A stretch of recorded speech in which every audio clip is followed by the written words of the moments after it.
Bismillahirrahmanirrahim. Assalamualaikum warahmatullahi wabarakatuh. La ilaha illallah wahdahu la syarikalah lahul mulku wa lahul hamdu wa huwa ala kulli syai'in qadir. Alhamdulillah kita sudah bertemu lagi ini pada pertemuan ke-11. Mudah-mudahan saudara semua dalam keadaan sehat dan walafiat. Materi hari ini adalah materi terakhir untuk statistika 2. Selanjutnya nanti 3 pertemuan ke depan, jadi pertemuan 12, 13, dan 14 akan ada pemberian materi tentang software statistika ya. Jadi kalau kemarin kita menghitung menggunakan kalkulator ataupun Excel gitu ya, nanti ada pertemuan selanjutnya akan diberikan bagaimana menggunakan software statistika. Minggu kemarin kita sudah membahas tentang analisis regresi dan korelasi. Untuk analisis regresi adalah melihat bagaimana hubungan antar dua variabel, yaitu variabel bebas dan tak bebas, mau melihat hubungan fungsionalnya seperti apa yang dinyatakan dengan persamaan regresi. Nah, sekarang hari ini kita akan membahas tentang korelasi Ring-Spearman dan korelasi Tau-Kenda. Minggu kemarin yang sudah kita bahas adalah korelasi Pearson, di mana asumsi yang digunakan oleh korelasi Pearson, datanya harus interval atau rasio. Nah, kalau yang korelasi Ring-Spearman dan Tau-Kenda, ketika datanya bersifat ordinal juga bisa digunakan. Jadi, dalam penelitian, orang sering berhadapan dengan hipotesis yang menyatakan adanya hubungan antara dua variabel atau lebih. Misalnya dalam bidang kesehatan atau kedokteran, kenapa ini 5 ya? Dalam bidang kesehatan atau kedokteran, polusi udara dan penyakit paru-paru memiliki kaitan erat. Nah, untuk statistik bisa dihitung berapa kekuatan hubungan tersebut. Kemudian misalkan ya dalam bidang psikologi, konsep diri dan tingkah laku pada lingkup sosial tertentu saling berkaitan. Ini juga bisa diukur bagaimana keeratannya.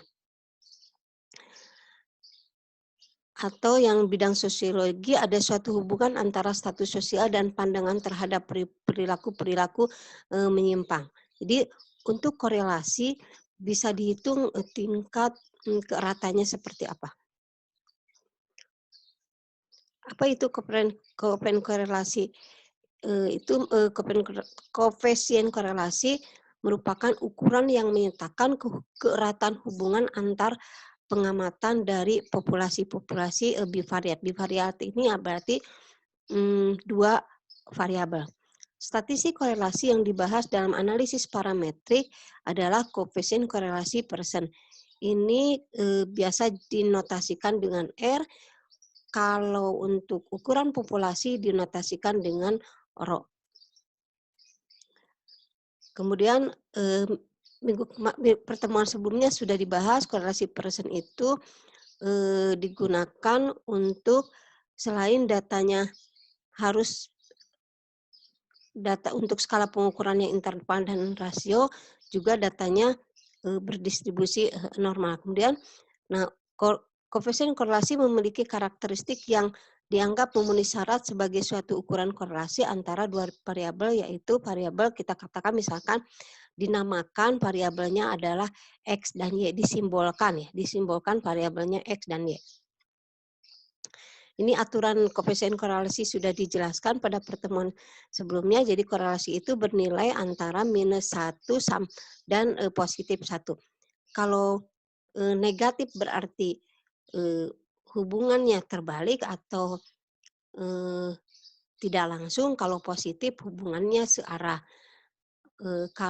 Semakin mendekati nilai -1 atau +1 berarti korelasinya atau hubungannya semakin kuat. Semakin mendekati 0 berarti hubungannya semakin lemah.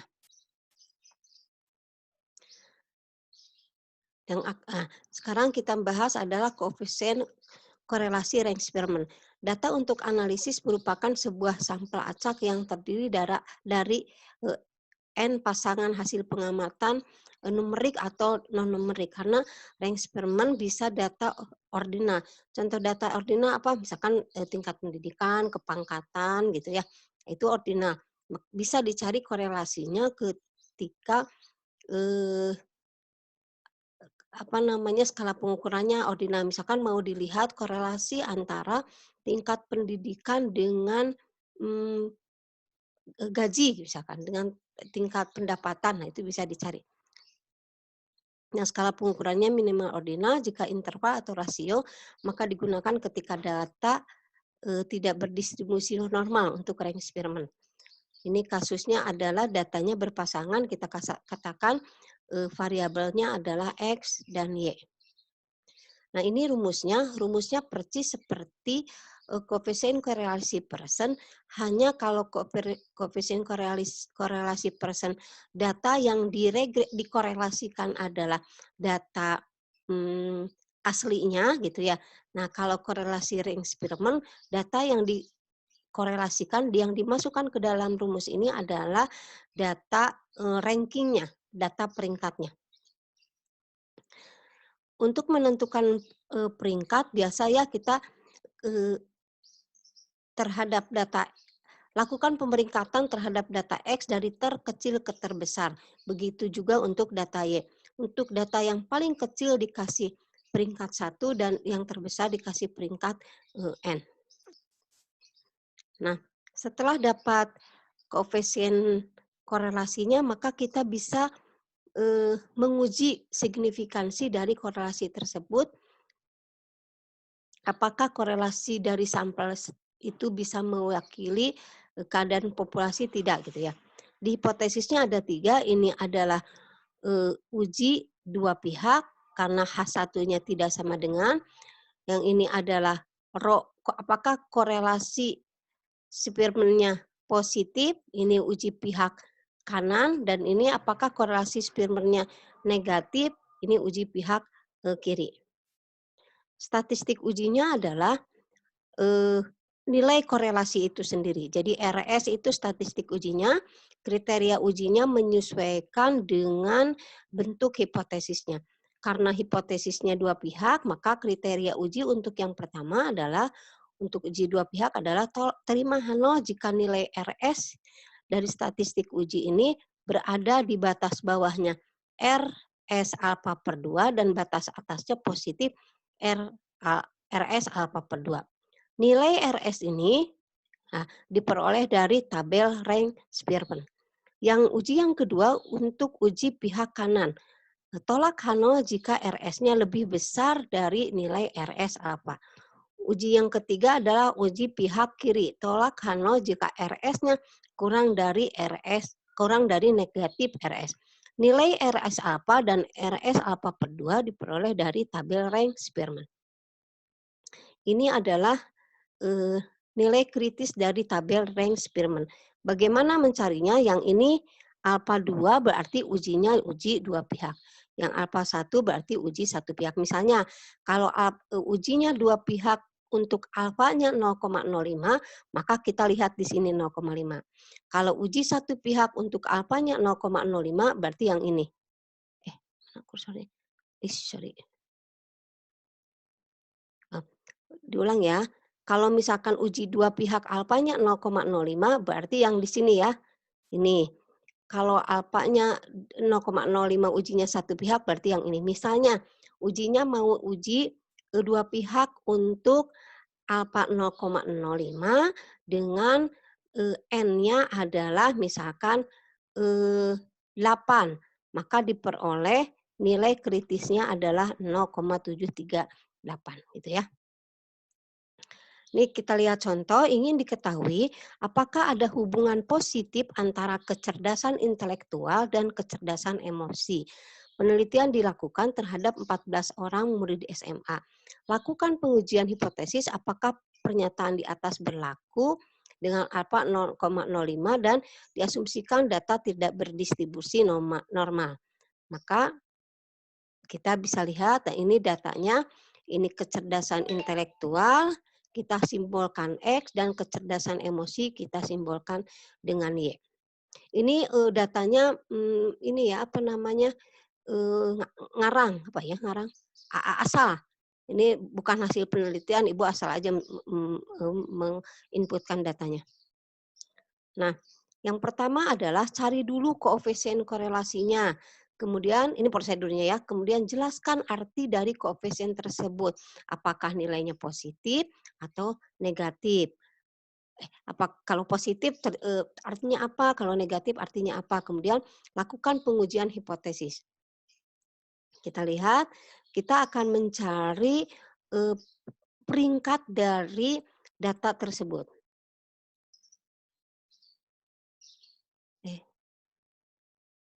Nah, untuk mencari peringkat seperti sudah dijelaskan pada pertemuan sebelumnya, maka kita bisa menggunakan Excel, perangkat Excel. Jadi kita cari peringkatnya untuk yang tingkat kecerdasan intelektual untuk S, formulanya seperti ini. Ini B2 karena datanya mulai dari B2 sampai dengan B15 karena yang terakhir adalah 15. Dia dikasih ini dikasih dolar gitu ya, tanda dolar biar tidak bergerak. Pokoknya ikuti formula ini, tetapi kadang-kadang di beberapa program Excel ada berbeda. Di situ lihat aja tandanya apakah titik, koma atau koma ya. Tapi kalau rentang antara nilai ini 121 sampai 113 berarti itu harus dikasih titik 2. Ini 14 kenapa? Karena datanya ada 14. Berarti nanti mengurutnya akan dari yang terkecil dikasih ranking 1, terbesar dikasih ranking 2. Begitu juga untuk yang Y, dicari seperti itu ya. Nah, ketemu hasilnya, ini adalah peringkat untuk X, ini adalah untuk Y, ini peringkat untuk X, ini untuk Y. Kemudian kita tinggal cari korelasi di antara keduanya. Jadi yang kita cari korelasinya bukan yang ini, ya, tapi peringkatnya. Kalau yang ini yang dicari korelasinya berarti nanti saudara itu menghitung korelasi persen. Karena sekarang yang akan dicari adalah korelasi rank Spearman, berarti yang ini yang dicari korelasinya. Yang hasil pemeringkatan. Maka cari menggunakan Excel, Corel, gitu ya. Rumusnya ini seperti ini. Ketemulah nilai rank Spearman-nya adalah 0,686. Maka kita lihat, diperoleh koefisien korelasi rank Spearman 0,686. Kita lihat tandanya positif atau negatif. Ternyata tandanya positif. Kalau positif artinya ada hubungan langsung atau hubungan searah. Artinya ketika kecerdasan intelektualnya tinggi nilainya, maka kecerdasan emosi juga akan bagus gitu ya, akan tinggi. Atau sebaliknya ketika kecerdasan intelektualnya rendah, maka kecerdasan emosi juga akan rendah. Nah, kita lihat nilainya 0,686. Dia berarti ada di tengah-tengah ya. Tidak mendekati 0, tidak mendekati 1. Maka korelasi cenderung sedang karena mendekati nilainya 0,5. Nah, selanjutnya kita akan melakukan pengujian hipotesis untuk melihat apakah korelasinya signifikan atau tidak. Nah, untuk melihat korelasi ingin diketahui apakah ada hubungan positif kecerdasan intelektual dan kecerdasan emosi. Karena soalnya adalah, nah ini ya.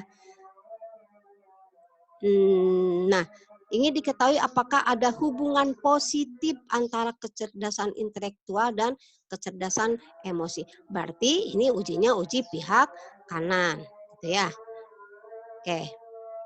Jadi ingin diketahui apakah ada hubungan positif antara kecerdasan intelektual dan kecerdasan emosi. Jadi ini bentuk hipotesisnya seperti ini karena ada hubungan positif atau hubungan negatif misalnya, maka ditaruhnya di H1. Demikian tidak ada kalimat positif atau negatif, maka hipotesisnya adalah H1-nya adalah uji dua pihak. Oke. Jadi ini uji pihak kanan yaitu terdapat hubungan positif antara kecerdasan intelektual dan kecerdasan emosi. Kemudian tentukan taraf artinya berapa? 0,05 di soal tadi. Kemudian ukuran sampelnya 15, statistik ujinya sudah dihitung tadi di awal adalah 0,686. Selanjutnya kita lihat kriteria ujinya adalah untuk uji pihak kanan. Untuk uji pihak kanan adalah ini ya. Untuk uji pihak kanan tolak H0 jika RS-nya lebih besar dari RS alfa. Sekarang kita harus mencari nilai RS alfa itu berapa. Kita lihat di tabel koefisien korelasi Spearman. Jadi ujinya uji satu pihak, alfanya 0,05, N-nya berapa tadi? N-nya 14. Maka diperoleh RS kritisnya adalah 0,46. Maka nilai ini yang akan kita bandingkan dengan nilai RS dari statistik uji. Oke. Nah, jadi kriteria ujinya tolak H0 jika RS yang kita hitung lebih besar dari RS yang di tabel. Tadi di tabel diperoleh RS-nya berapa? 0,464. Yang RS hasil perhitungan berapa? Yang menggunakan rumus 0,686. Ya tinggal kita bandingkan apakah memenuhi kaidah ini tidak. Ternyata memenuhi ya. Jadi karena 0,686 lebih besar dari 0,538, maka H0-nya ditolak. Berarti kalau H0-nya ditolak, yang diperhatikan adalah H1-nya. Artinya terdapat hubungan positif antara tingkat kecerdasan dan tingkat kecerdasan intelektual dan kecerdasan emosi. Maaf ini salah ya. Ini harusnya tingkat kecerdasan intelektual dan kecerdasan emosi. Maka kesimpulannya adalah berdasarkan data yang ada, kita yakin 95% bahwa terdapat hubungan positif antara kecerdasan intelektual dan kecerdasan emosi. Jadi apakah dugaan peneliti tersebut benar? Ya, ternyata dugaannya didukung oleh data. Nah, kalau pendekatan sampel besar, ini kapan digunakan? Ketika di tabel uji rank Spearman-nya tidak ada.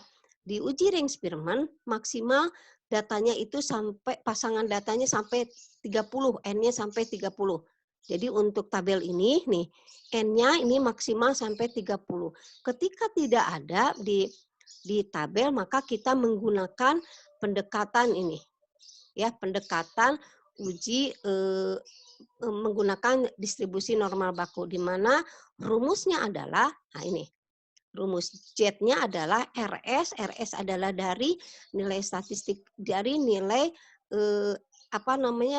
rumus yang kita masukkan, ini RS, koefisien korelasi Spearman dikali akar N-1. Maka nanti hasilnya kita tinggal bandingkan saja dengan ini. Kalau ujinya pihak kanan, berarti kita cari apakah nilai Z ini ada di rentang ini tidak. Kalau misalkan ada, berarti H0-nya diterima. Z1 bisa menggunakan tabel ataupun menggunakan p-value ya. Biasa ini sudah Ibu jelaskan sebelumnya, jadi tidak Ibu bahas lagi. Nah sekarang kita lihat kalau datanya ordinal bagaimana. Misalkan akan diteliti apakah ada korelasi antara tingkat pendidikan dan penghasilan. Nih kita lihat tingkat pendidikannya, ini datanya ordinal gitu ya. Yang ini angka. Maka bagaimana caranya? Caranya adalah kita ganti dulu, kita beri kode dulu. Kita ganti kode, beri kode dulu, misalnya SD kita simbolkan dengan 1, SMP kita simbolkan dengan 2, SMA kita simbolkan dengan 3, S1 kita simbolkan dengan 4. Maka untuk yang tingkat pendidikan sekarang berubah, bukan lagi kategori tapi berupa numerik, berupa angka. Jadi SMA kita ganti dengan 3, SMP kita ganti dengan 2, SMA kita ganti dengan 3 dan seterusnya. Sehingga yang akan kita cari korelasinya adalah hubungan ini kode X dengan penghasilan dalam juta rupiah. Maka ini baru kode ya, nanti kita tinggal memeringkat saja. Coba kita lihat ya peringkatnya. SD itu adalah paling kecil, maka dia peringkatnya 1. Setelah SD apa? SMP kan? SMP. SMP ini yang nilainya 2 hanya 1, berarti dia peringkatnya 2. Sekarang SMA. SMA peringkatnya ada berapa? Ada ini urutan ketiga, ketiga, keempat, keempat, kelima. Maka salah ya. SMP ini 3, 4, 5. Harusnya 3, 4, 5. 3 ditambah 4, 7. Ditambah 5, 12. 12 dibagi 3. Harusnya 4 ya. Ini harusnya, ini salah ya. Ini SMA itu harusnya di sini 4. Yang ini 4. Yang ini 4. Betul ya? Diulang ya, diulang. SD peringkatnya 1. Yang nomor 2 ini hanya 1, berarti peringkatnya 2. Yang 3 ada berapa? Ada 3. Ini urutan keberapa? Urutan ketiga, ditambah urutan keempat, ditambah urutan kelima kalau kita urutkan. Berarti 3, kan dicari rata-ratanya kalau peringkat. 3 ditambah 4 ditambah 5 adalah 12. Maka 12 dibagi 3 sama dengan 4. Jadi ini harusnya 4 ya. Ini harusnya 4, ini harusnya 4, ini harusnya 4. Kemudian yang ini harusnya 6 berarti ya. S1 harusnya 6. Baik ya. Nanti di handout-nya Ibu betulkan ya. Jadi ini harusnya 4, 2, 4, 6, 4 gitu ya. Kalau yang ini berarti kita urutkan dari yang terkecil sama. Paling kecil 1. Yang kedua adalah ini harusnya. Oh, bentar. Benar. Berarti yang ini yang salah. Oke. Yang ini harusnya RY, yang ini RX. Kebalik ya. Oh, betul. Kita lihat ya. Jadi kita lihat, perhatikan ini dengan ini. Jadi yang ini harusnya RY, yang ini harusnya RX. 4 paling kecil dikasih angka 1. Yang kedua, oh enggak ya. Udah nanti lihat di handout aja. Anggap ini betul ya. Jadi nanti kita meregresikan RX dengan RY bisa menggunakan korelasi pakai MS Excel ya. Jadi ini karena peringkatnya salah, kalau pakai Excel pasti betul ya. Ini ngaco ini Ibu, maaf ya. Jadi ini dicari pakai Excel peringkatnya, yang ini juga dicari pakai Excel ya. Nanti baru kita cari korelasinya. Oke. Yang terpenting adalah merubah ini menjadi numerik. Merubah simbol menjadi numerik. Ya, sekarang korelasi Tau Kendall. Data untuk analisis Tau Kendall ini sama, asumsinya dia minimal skala pengukurannya ordinal. Jadi ini alternatif dari range Spearman. Rumusnya ini topi karena taksiran, ini karena untuk rumus sampel, S dibagi N min 1 dibagi 2. N adalah banyaknya pasangan X, X yang diamati. Nanti nilai korelasi antara minus 1 sampai dengan 1. Nah, apabila data yang diperhatikan sampel, maka perlu diuji apakah ukuran tersebut dapat menyimpulkan kondisi populasi atau apakah korelasinya memang signifikan atau tidak gitu ya. Caranya untuk memperoleh nilai tau itu bagaimana? Kita berarti harus mencari nilai S. Jadi cara mencari S bagaimana? Susunlah pasangan XI dan YI dalam sebuah kolom menurut besarnya nilai-nilai X dari nilai X yang terkecil. Jadi nanti susun dulu nilai X yang terkecil sampai yang terbesar. Nah, pasangannya mengikuti nilai tersebut. Jadi yang disusun dari terkecil ke terbesar adalah hanya nilai X. Nanti pasangannya mengikuti. Misalkan pasangan yang pertama adalah X-nya 30. Nah, nanti yang Y-nya itu pasangan yang 30 itu mana gitu. Nanti kita lihat di contoh ya. Kemudian perbandingkan nilai Y satu demi satu dengan nilai X yang ada di bawahnya. Dikatakan Y dalam urutan wajar jika Y yang ada di bawahnya lebih besar dari nilai Y yang dibandingkan. Dan dikatakan urutan terbalik jika Y yang di bawahnya nilainya lebih kecil dari nilai Y yang dibandingkan. Kemudian tetapkan P sebagai pasangan urutan wajar itu tadi Y yang di bawahnya itu lebih besar, dikatakan Q dalam urutan terbalik, yaitu nilai Y yang di bawahnya lebih kecil dari yang Y yang kita amati. Kemudian tentukan nilai SS itu adalah P min Q. Nah, bentuk hipotesisnya seperti ini sama dengan pengujian hipotesis yang lain, ada 3 bentuk, ini uji 2 pihak, yang ini uji pihak kanan, yang ketiga uji pihak kiri. Statistik ujinya adalah ini, kriteria ujinya karena uji 2 pihak maka ini T yang kita hitung topi harus di antara T bintang minus T bintang dan tau bintang dan positif tau bintang. Tau bintang ini diperoleh dari tabel tau Kendall. Ini untuk uji untuk uji pihak kanan, uji pihak kiri. Nah, bagaimana tabel untuk nilai kritis tau Kendall? Bentuk tabelnya seperti ini.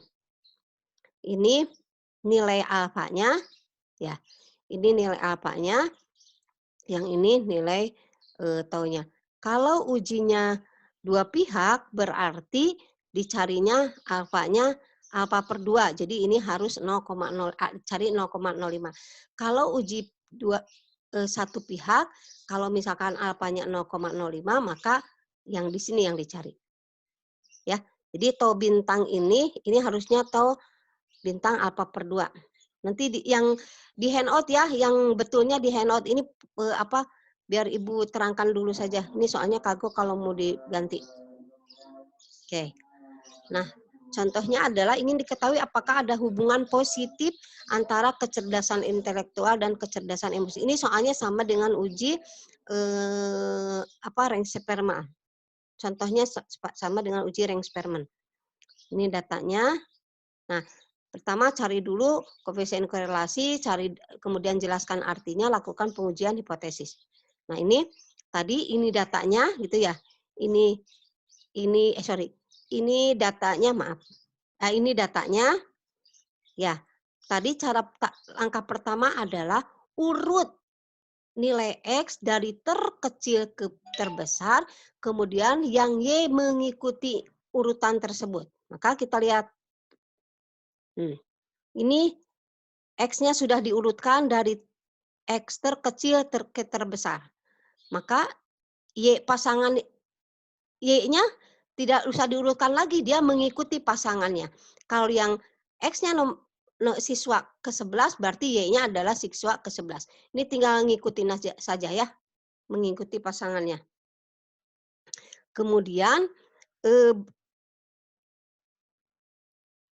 Kemudian kita lihat, mana sebentar. Sebetulnya ini peringkat tidak perlu dilihat, kita langsung ke sini saja. Kita tidak perlu mencari nilai Rx dan Ry sebetulnya, tetapi biar mudah memperhatikan gitu ya. Ya, sebetulnya kita langsung melihat ini saja. Ya, karena ini sudah mengurut, berarti Rx dan Ry-nya tidak perlu dicari juga tidak apa-apa. Tapi kalau mau mencari itu lebih mudah karena melihat angka banyak ini kan ribet ya. Jadi saran Ibu memang mending dicari dulu peringkatnya. Jadi ini sudah mengurut peringkatnya, sekarang kita lihat urutan peringkat untuk Y ini. Jadi sekarang yang diperhatikan adalah urutan Y. Ya. Kita lihat dulu pasangan yang wajar. Tadi yang pasangan yang wajar itu adalah lihat RY di bawah baris ini kan 6 ya. Baris pertama, nah lihat ke bawahnya yang lebih besar dari nilai 6. Ada berapa? Kita lihat ya, yang lebih besar dari 6 mana saja? Yaitu 8, 7, 12, 11, 10, 14, 9, 13. Jadi kita tinggal hitung. Yang lebih besar dari angka 6 ada berapa? 1, 2, 3, 4, 5, 6, 7, 8. Maka tulis di sini 8. Sekarang yang kita perhatikan ini, baris kedua. Yang lebih besar dari angka 3 ada berapa? 1, 2, 3, 4, 5, 6, 7, 8, 9, 10. Yang 4 sekarang. Yang lebih besar dari angka 4 berapa? 1, 2, 3, 4, 5, 6, 7, 8, 9. Maka tulis 9 di sini. Coba yang ini sekarang. Yang lebih besar dari angka 14 mana? Ke bawah. Untuk lihat ke bawah ya. Yang atas jangan diperhatikan. Jadi perhatikannya ke bawah aja. Yang lebih besar dari angka 14, yang di bawahnya berapa? Tidak ada, maka kasih angka 0. Begitu ya. Jadi untuk yang ini misalkan 12, Mbak. Yang 12, yang lebih besar dari angka 12 untuk urutan yang di bawahnya berapa? Banyaknya. Hanya 1, 2. Maka ditulis di sini 2. Nah, ini kita jumlahkan itu adalah sama dengan Q. Sekarang kita ini sudah ya pasangan urutan wajar sudah. Sekarang kita pasangan urutan terbalik. Kalau yang terbalik berarti yang di bawahnya yang lebih kecil. Sekarang yang 6 ya. Yang lebih kecil dari angka 6 untuk yang urutan di bawahnya berapa? Yang di bawah ini angka 6 baris pertama, di bawah angka 6 di sini yang lebih kecil dari angka 6 berapa? 1 jumlahnya ya, banyaknya. 1, 2, 3, 4. Maka 1, 2, 3, 4, 5. Maka tulis 5 di sini. Sini yang 8 coba. Yang lebih kecil dari angka 8 di bawahnya ada berapa? 1, 2, 3, 3 ya. 3. Sekarang coba yang ini angka 1. Yang lebih kecil dari angka 1 untuk di bawah ada berapa? Nah, tidak ada, maka 0. Nah, ini namanya urutan terbalik. Kalau kita jumlahkan itu adalah Q. Nah, sehingga punya urutan wajar banyaknya P, urutan terbalik banyaknya Q. Nah, maka akan dicari taunya berapa, koefisien korelasi tau kendalnya berapa. Rumusnya adalah P min Q, yaitu S, dibagi N, min N min 1 dibagi 2. Hasilnya adalah 0,506. Nah, diperoleh koefisien korelasinya positif 0,506. Kalau tandanya positif berarti hubungannya searah. Artinya terdapat hubungan searah antar kecerdasan intelektual dan kecerdasan emosi. Jadi apabila kecerdasan intelektualnya tinggi, maka kecerdasan emosinya juga tinggi. Atau sebaliknya, apabila intelektualnya rendah, maka kecerdasan emosinya rendah. Nah, kalau yang misalnya kalau tandanya negatif, bagaimana kalau tandanya negatif pengertiannya? Jadi kalau negatif, misalnya negatif ya, contohnya ini misalkan negatif, maka artinya kalau kecerdasan intelektualnya tinggi, kecerdasan emosinya rendah. Atau kalau kecerdasan intelektualnya rendah, kecerdasan emosinya tinggi gitu ya. Nah, ini nilainya positif 0,505. Dia cenderung mendekati nilai 0,5. Jadi dikategorikan korelasinya atau hubungannya adalah sedang kekuatannya, keratannya. Selanjutnya melakukan pengujian hipotesis untuk melihat apakah korelasinya signifikan atau tidak. Nah, Berarti ini hubungannya, ingin diketahui apakah ada hubungan positif antara kecerdasan intelektual dan kecerdasan emosi, dicari ini hubungannya berarti kalau positif sama ya dengan yang eksperimen tadi adalah ujinya pihak kanan. Cari terap artinya 0,05, ukuran sampelnya 14. Statistik ujinya tadi ini statistik tau Kendallnya 0,505. Kemudian nanti kita bandingkan nilai ini dengan tabel eh, uji tau Kendall. Nah, ini kita bandingkan ujinya karena ujinya satu pihak, maka alfanya tidak perlu dibagi 2. Jadi ini. Jadi alfa 0,05 cari ke bawah untuk N-nya sama dengan 14. Maka bandingkan nilai statistik uji yang kita peroleh dengan nilai ini. Nilainya ini adalah 0,363. Kita lihat. Tadi ujinya karena ujinya pihak kanan, maka kriteria ujinya tolak H0 jika tau-nya lebih besar dari tau bintang. Tau bintang tadi diperoleh 0,363. Maka tinggal kita bandingkan 3,063 dengan statistik ujinya yaitu 0,505.